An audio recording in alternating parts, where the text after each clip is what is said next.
What is up, everyone? I'm coming on here for a couple of plays for the day. We have a massive slate of games ahead of us this weekend, guys. We have a ton of college football, and then we have our first week fully of NFL, guys. There's going to be, 60, 70 games. It's absolutely beautiful, and I love what I'm seeing, honestly. So if you guys don't know, during the season, every Friday, I give out my favorite picks of the weekend. So it's going to be college football. It's going to be NFL. It's pretty rapid-fire style. I actually have 10 picks for you today, so leave a like for that, guys. Last Friday I did this, and we went 8-3. Okay, so I gave it 11 picks. We went 8-3. Very, very happy about that. Again, the concept of the video is not to go 10-0. I'm not saying that we're going to hit every single entry. If we go 7-3, if we go 8-2, I'd be very, very happy with that. And again, that's just the reality of betting. You're not going to hit absolutely everything. So, don't expect to hit everything. I will say just real quick before I get into the video, guys, the VIP is set up absolutely fantastically. I cannot even remember a time where we have been this set up going into a weekend. I mean, this is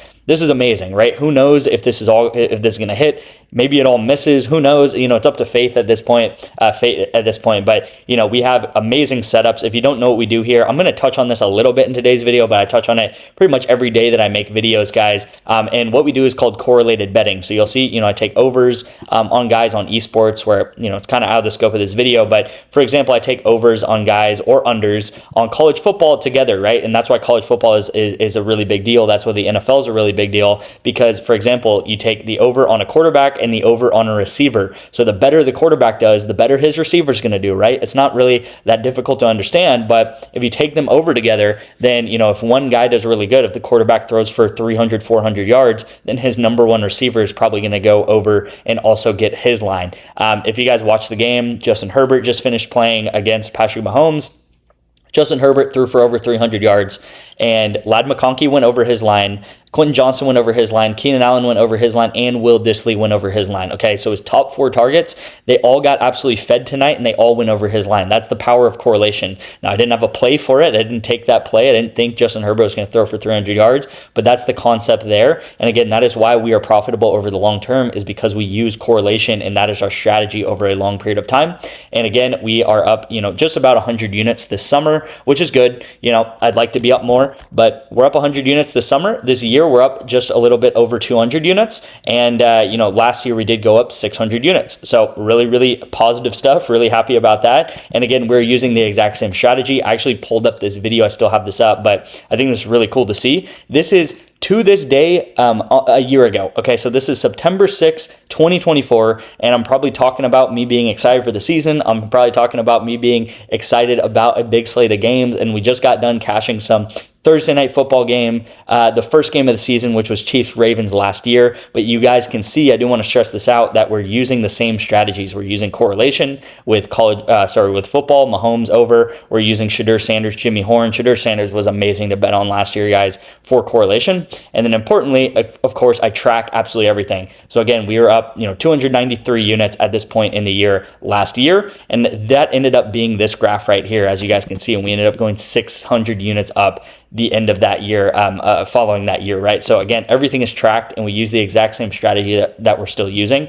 One more thing before I get into the picks, guys. I know I've been talking a lot, but I appreciate it. Text me the word BOVADA to my number right here on the screen. I've been getting a lot of confusion about this, but what we are going to do is I have a pick for you guys on Sunday. So it's Sunday at noon. It's a noon kickoff game, and it's a money line for one of these teams.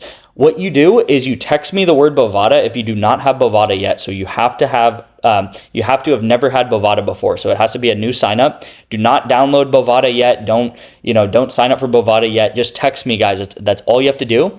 I'll give you guys the link to sign up for BOVADA. There's a couple of steps involved. It's just pretty much how to put money into BOVADA. Once you do so, put $25 or more into BOVADA. Take $25 on your entry needs to be $25 on this play right here. So this play, I'll send you it, right? I'll send you it over text what this play is. I have it all scratched out just because I don't want everyone tailing this. I just want the people that are taking this on BOVADA to take this. So $25 on this pick.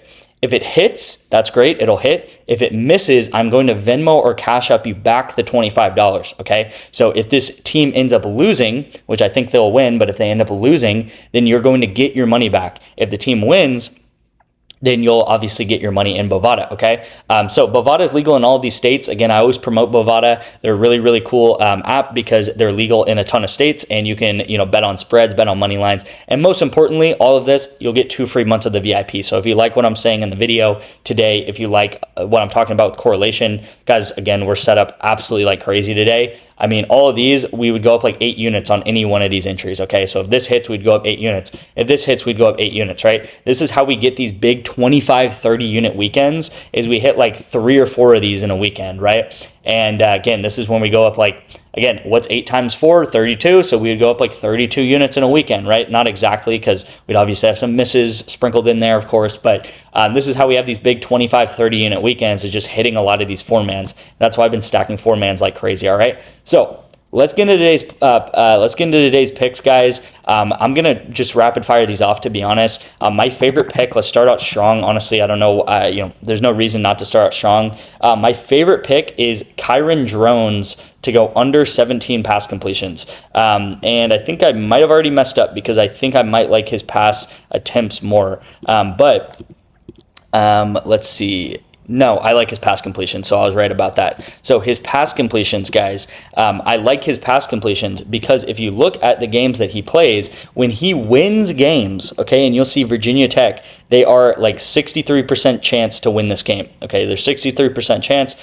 They're minus 225 money line. I think they actually probably have a bigger chance of winning this game than that. But you'll see with Kyron Drones, guys, when he wins games, he does not pass the ball very much. And you'll see this with a lot of teams. You'll see this with a team, even like the Ravens in the NFL with Lamar Jackson, guys. When they are winning the game, they do not pass the ball very much. Why? Because they don't need to pass the ball. They are running first team. They run the ball with their quarterback. They run the ball like, with Derrick Henry or whatever, like the Ravens do. If you guys watch that Alabama and Florida State game, I think that's a great example of what happens when a team wins the game with a running quarterback and with a run first team. They just run the ball and run the clock out in the fourth quarter. So that's exactly what Kyron Drones does, guys. And again, this is why I like him, because you'll see in all of the games that he wins, he ends up going way under this line. And you'll see just in general, if I sort by the last 10 games he's played or the last 15 games he's played, he normally goes way under this line, all right? It takes a lot for him to go over this line. And again, you'll only see the games that he goes over are losses, right? This loss versus Miami, he goes over, and this loss actually versus Vanderbilt, who they're playing, he does go over. But again, I do think that they have a better chance of winning this year, and I think they're probably going to win this game. So that's why I'm taking him under. So that's going to be the first pick.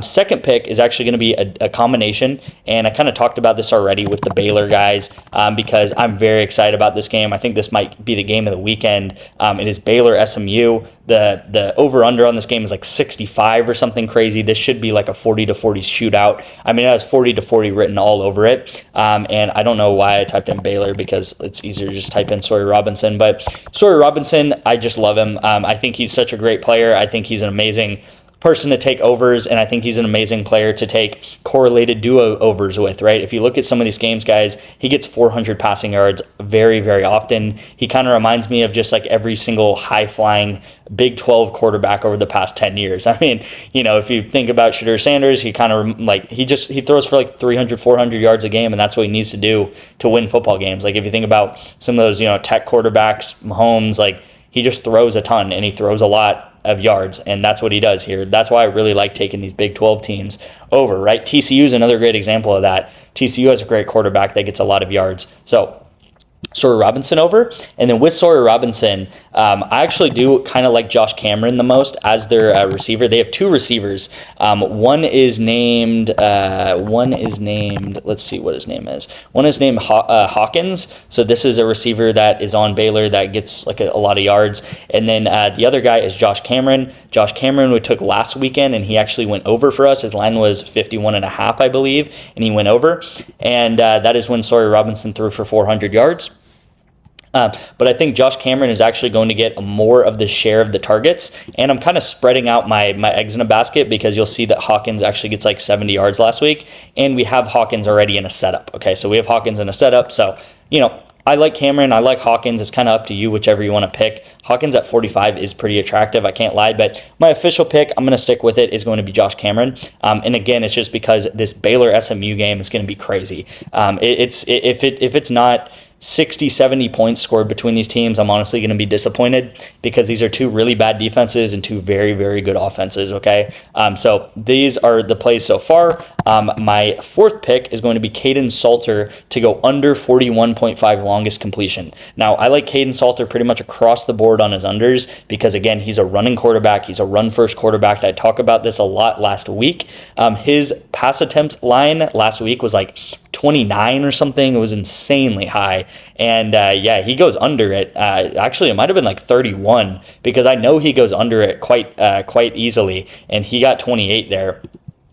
Same with his pass yards. His pass yard total was like 220 and then it bumped to 210. Now it's at 180. Again, if you watched him at Liberty, which I did last year, he's a run first quarterback. There was a lot of games at Liberty last year where he would complete like 12 passes, right? And you'll see this. Yeah. This is what I'm talking about. This is last year. All of these games in November. This is when he was at Liberty. He completed like 11 to 12 passes, 6 passes in this game. Like, I don't know. Why are these lines so high? So I don't like his pass attempts anymore just because he did get a lot of pass attempts. His pass completions, it's kind of attractive there just because he doesn't really throw very well and he doesn't complete balls very well. His pass yard under is also kind of attractive, but I do think the best play here is his under completions. I mean, his under longest completion is like up there with a lot of these other great players. This isn't the right thing here, but I mean, a lot of these other great players, like Fernando Mendoza is set to throw like 3 touchdowns this game that they're playing. And they're playing Kennesaw State. You know, why is Kaidon Salter's line higher than this? It just makes no sense. So I'm taking him under. I think that's a pretty easy line there. We're going to continue to take Salter under just all year pretty much, I would say. And then the other play that we're going to take is Travion Wisner. So this is on Texas, and I'm going to take him over rush attempts, okay? I think he's definitively the number 1 running back here. You have him and you have Cedric Baxter, and Baxter is coming off of an injury. Actually, both of these guys got quite a lot of touches last game versus Ohio State, and that was in a loss. Okay, so I talk a lot on this channel of when you're losing games, you pass the ball a lot. When you are winning games, you run the ball a lot. So Texas, they're facing San Jose State now. I mean, they're like 99% chance to win this game, and they're probably going to run the ball quite a lot, right? They're going to run the ball a lot. Because they're going to win this game, right? So if you win a game, you run the ball out in the 3rd, 4th quarter. The only thing that I could see throwing a wrench in this is if Texas pulls out all their starters at the beginning of the 4th quarter, which they did kind of do that a decent amount last year. They did that with Quinn Ewers, and they would take him out and put Arch Manning in and all the backups in. But I still think this is really solid. I mean, if you look at this guy's rush attempt lines and what he normally does, he normally gets like 17 to 18 rush attempts pretty easily. So I do like this here. I actually kind of like this over longest rush too. I think he breaks one out versus San Jose State, but I think this is the consistent one here. And then finishing up the college football lines here, Gunnar Stockton under. And I don't really want to go super into detail here, but it's pretty much exactly what I said last week. They're going to win this game, and they don't need to throw the ball doing it, right? They don't need Gunnar Stockton to throw for 300 yards to win this game. They're probably going to get a pick 6. They're probably going to get a blocked punt like they did last week.